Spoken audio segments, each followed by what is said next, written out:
आपने चालू कर दी। జగన్మోహన్ రెడ్డి హామీ ఇచ్చాడు, నేను మద్య నిషేధం తెస్తానని. మిమ్మల్ని నేను అడగదలుచుకున్నాను, ఆయన మద్య నిషేధం తెచ్చాడా?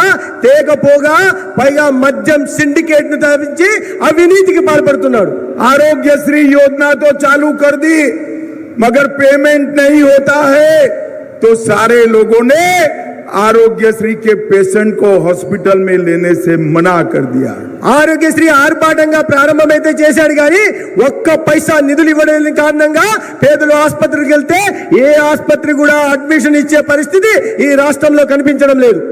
भाइयों बहनों, जगन बाबू ने रायलसीमा को इग्नोर किया है।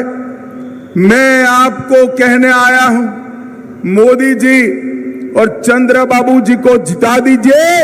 सिर्फ पोल्लावरम नहीं, हांड्री, नीवास, सुजला, श्रवथी, बेलीगोंडा और वारिका, ये सभी इरिगेशन स्कीम को हम पूरा करेंगे।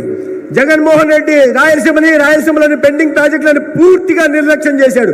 ఒక అవకాశం ఏంటి, కేంద్రంలో నరేంద్ర మోడీ గారి ప్రభుత్వం, రాష్ట్రంలో చంద్రబాబు నాయుడు గారి ప్రభుత్వం వచ్చిన తర్వాత ప్రతి పెండింగ్ ప్రాజెక్టు పూర్తి చేయడమే కాకుండా హంద్రి, నీవాస్, సుజల, స్రవంతిని కూడా పూర్తి చేసి ఈ ప్రాంతానికి సస్యశ్యామలం చేస్తాం। भाई और बहनों, मैं यहां से तेलंगाना जा रहा हूं। तेलंगाना में वहां पर भी कमल का फूल खिलने वाला है। मेरा आप सबसे अनुरोध है कि आंध्र की लोकसभा की 25 की 25 सीटें और विधानसभा में 2/3 से ज्यादा मेजोरिटी हमारे एनडीए अलायंस को दीजिए।